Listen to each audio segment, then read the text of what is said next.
Voilà, bonjour et bienvenue une nouvelle fois sur l'espace dédié au site mécaniqueuniverselle.net, le site que vous trouvez sur Internet évidemment, et il y a toujours un lien sur ces vidéos qui renvoie en général vers le site. Ce site essaie de démontrer que l'humanité, dans son ensemble, évolue progressivement vers son ultime perfection. Alors cette perfection, selon moi, d'abord concerne les siècles prochains. Il faudra encore 5 ou 6 siècles d'évolution, peut-être davantage, peut-être un peu moins, parce que nous sommes dans un processus d'accélération du progrès, en somme. Et donc, mais enfin, c'est pas pour tout de suite, c'est pas pour demain. Mais nous avons fait la plus grande partie du chemin d'évolution entre le moment où nous nous sommes séparés des autres primates pour devenir une humanité, il y a quelques millions d'années, à partir du moment où nous nous sommes mis à progresser, à développer du progrès, d'abord physiquement, à acquérir la position debout, la dextérité, le pouce préhensile, etc., la perte de la pilosité, tout un tas de choses comme ça. Et puis le grossissement du volume cérébral, l'apparition du cortex, et voilà. Bref, toutes ces choses qui physiquement, ça c'est nos premiers ancêtres, on pourrait dire, si on écarte évidemment toute l'histoire de l'évolution du vivant, qui font partie de nos ancêtres en réalité aussi. Bon, mais en schématisant comme ça, les premiers hommes, nos premiers ancêtres en fait, nos pères, hein, ont développé notre corps, ont travaillé à cette évolution sans le savoir bien entendu, mais c'est eux qui ont développé notre corps. Plus tard sont venus leurs enfants qui ont commencé à travailler l'outillage, à travailler, à développer la culture, à développer, à inventer des choses, la roue, etc. Puis plus tard, l'écriture, voilà. Donc tous les progrès qui sont venus à la suite de cette évolution, pour arriver aujourd'hui avec une capacité, on pourrait dire, de nous fédérer totalement. On est aujourd'hui apte à commencer à, on l'a déjà imaginé, mais commencer à entrevoir un fonctionnement universel. On en a construit les structures, l'ONU, l'UNESCO, l'OMS, l'OMC, l'Organisation mondiale du commerce, du travail, du tourisme, etc., des organisations mondiales comme ça, pour faire tourner le monde de façon universelle, sont déjà là. Alors, il faudra bien sûr dépasser les nationalismes. Il faudra pour arriver à ce degré de l'universalité. Il y aura des résistances, il y aura tout un tas de choses, mais dans 200, 300, 400 ans, on aura dépassé ça, évidemment. Les êtres humains auront compris l'intérêt qu'il y a à fonctionner de façon universelle. Et alors, sur cette vidéo, je voulais justement parler de des points de repère qui peuvent nous montrer que nous allons vers cet universel. Ce qui nous empêche de le voir clairement, c'est parce qu'on utilise la créativité vers l'universel de la mauvaise façon. C'est-à-dire que, par exemple, l'ONU, il est fait pour être le père symbolique de l'ensemble des nations, des peuples, etc. Et normalement, s'il jouait réellement son rôle. Il agirait comme un père responsable, juste et équitable envers tous ses enfants. Même pas équitable, mais égalitaire envers tous ses enfants. C'est-à-dire qu'il protégerait chacun de ses enfants. Il empêcherait le frère de maltraiter son cadet.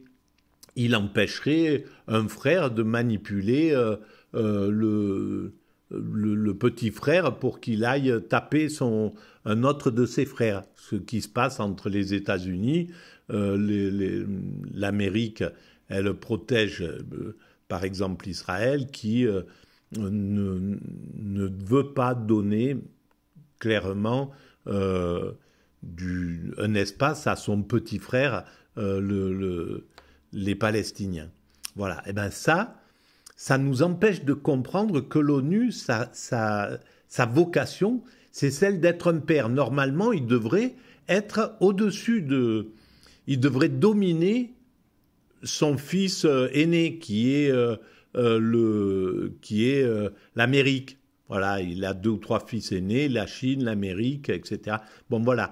Ben, il devrait pouvoir le maîtriser et lui dire « Stop, tu arrêtes. Voilà, maintenant, tu te comportes comme ça, tu fais ça, c'est moi qui prends les décisions. » Et il va voir son fils Israël et il lui dit « Bon, maintenant, c'est terminé. Tu as 2 solutions. Soit tu donnes un État à tu fais une place à ton frère cadet, soit tu l'inclus vous faites une Palestine totale, globale, où tout le monde est à égalité et tout le monde vit dans la fraternité, l'amour, etc. Et c'est possible, on peut arriver à ça. Voilà. Mais ça, il faudrait que le père, que ce soit un père, un gant de fer dans une main de velours, ou je ne sais plus, une main de fer dans un gant de velours. Voilà. Donc avec de la bienveillance, avec de l'amour, etc. Et donc ça nous empêche de voir cette notion que nous allons vers l'universel. D'autres choses montrent qu'on va vers l'universel. Il y a tout un travail qui est fait pour faire passer au patrimoine commun de l'humanité tout un tas de choses. Les forêts, les rivières, l'air qu'on respire, la stratosphère, etc. Tout ça, c'est quelque chose, on est en train de faire passer tout ça au niveau du patrimoine de l'humanité. Comme on a fait passer les œuvres d'art avec l'UNESCO, ben ça, voilà. Il y a des protections qui sont faites normalement pour ça. On voit bien qu'on n'est pas encore arrivé à la perfection parce que on est encore dominé par l'inconscience. Ce dont je parle, les dirigeants du monde n'en ont pas conscience. Ils comprennent que l'évolution va vers cette unification. Mais leur pulsion les empêche de voir que le meilleur chemin serait d'y aller fraternellement, d'y aller sans se faire la guerre, sans se faire vraiment en entraide, quoi, avec la fraternité, l'amour, l'entraide, les grandes valeurs de l'humanité, et non pas les pulsions primates de nos origines. Mais ils n'en sont pas capables. Ils comprennent, ils savent très bien ce que l'échéance, elle est, que la finalité, elle est universelle. C'est pour ça que c'est ce qu'ils pensent à Davos, c'est ce qu'ils pensent tous ces grands, ces gens qui ont une sorte d'influence sur le monde, bien sûr. Mais c'est une conscience qui est dominée par leur désir de domination, malheureusement. Voilà, ils sont pas assez humanistes en somme. Ce sont des humains simplement. Voilà, ils n'ont pas une vision universelle, généreuse, spirituelle, pas au niveau religieux, mais spirituelle au niveau plus haut que le religieux. Voilà. Et donc, par exemple, une autre preuve que nous allons là-dedans, ce sont ces grands inventeurs là qui ont fait Twitter, qui ont fait Facebook, qui ont fait etc., Instagram, machin, tous tous ces réseaux qui sont universels, qui universalisent le monde, évidemment. Eh bien, si on voit bien qu'ils peuvent servir à la manipulation. Elon Musk, on voit bien qu'il est américain avant tout, et donc il mettra au service de l'Amérique son Twitter et toutes ses inventions, parce c'est comme ça, voilà. Et malheureusement, ça abîme notre vision de l'intérêt que ça a, par exemple, quelque chose comme Twitter. Si on avait affaire à quelqu'un d'universel déjà, qui avait une vision universelle et non pas nationaliste, à ce moment-là, il dirait, moi, Twitter, je le mets sous la coupe de l'ONU, je le mets sous la coupe d'un organisme universel qui appartient à l'humanité. Voilà, c'est quelque chose. Ça finira par aller vers l'humanité, évidemment. Il y a un moment, peut-être dans 20 ans, dans 50 ans, dans 100 ans, j'en sais rien, peut-être bien avant d'ailleurs, la société, elle dira, bon, stop, ça n'appartiendra plus au privé ni à un État. Voilà, c'est quelque chose qui doit arriver au domaine universel et géré par les peuples humains, que personne ne puisse empêcher le peuple de pouvoir écrire, parler à travers ces réseaux sociaux, puisque c'est une évolution majeure vers la démocratie, dont je rappelle que c'est une œuvre d'art. Je vous renvoie à l'écoute des vidéos que j'ai consacrées à la démocratie ou à des textes sur le site consacrés à cela. Voilà. Donc, on voit bien que c'est les choses qui vont vers l'universel. Par exemple, là, hier, il y avait une émission sur le fait que les grosses... là, en ce moment, il y a la révolte des paysans et il y a des gros organismes, des grosses sociétés qui achètent du terrain, etc., qui achètent des hectares et des hectares. Bon, bref. Donc, qui rassemblent aussi ce qui avant appartenait à des particuliers. Voilà, ça devient quelque chose d'universel. Alors, ça fait peur. C'est quelque chose qui peut abuser l'humanité, évidemment. Mais au final, ça permettra, ça facilitera le passage au fait que ça devienne patrimoine commun, que l'ensemble des choses appartiennent à l'ensemble de l'humanité. Que toute la terre, que tous les arbres, que tout ça appartienne à l'ensemble humain et pas à des particuliers, mais que tout le monde puisse en profiter. Voilà, ça veut dire qu'il faudra élever aussi le niveau de conscience, élever le niveau de responsabilité, c'est-à-dire que chaque être humain sera conscient qu'il ne doit absolument pas abîmer ce qui appartient au patrimoine de l'humanité, tout simplement. Et on arrivera à éduquer les mentalités et à faire que l'homme ne soit plus un loup pour l'homme, comme je le pense, que ce sera la finalité de l'humanité dans quelques siècles, quand elle aura atteint son ultime perfection. En tout cas, on est sur la bonne voie, et même ce qui semble grave ou qui semble préjudiciable à l'humanité, en réalité ne l'est pas. Voilà, quand les grosses sociétés, Nestlé, machin, ont réussi à s'occuper de la bouffe, ils sont une cinquantaine, peut-être une centaine dans le monde à avoir des grosses...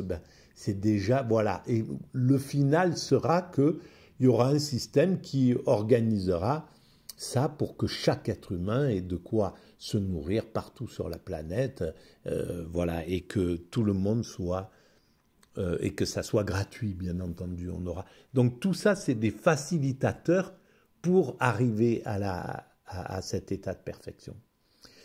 Et on peut voir, l'histoire du Covid, c'est la même chose. C'est quelque chose qui a obligé l'humanité à à travailler universellement. C'est la première fois que, universellement, le monde s'est arrêté.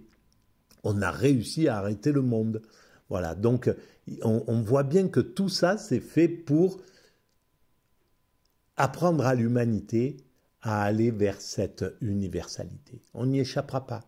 On peut, là, les nationalistes résistent à ça. Ils sont révoltés contre l'idée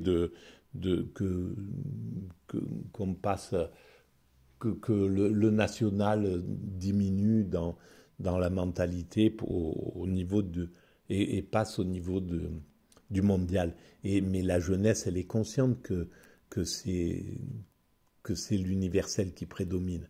Et cette jeunesse-là, les jeunes de 20 ans sont conscients qu'ils sont les citoyens du monde, mais leurs enfants, leurs petits-enfants le seront d'autant plus. Il y aura eu d'autres évolutions, etc. Donc, à un certain moment, la majorité humaine dira stop au nationalisme, mais ça ne leur fera pas de mal. Là, actuellement, il y a 20-30% de la population française, par exemple, qui tient réellement à appartenir à cette nation, etc., à ce que ça soit prédominant dans leur esprit, plutôt que l'Europe, plutôt que le monde.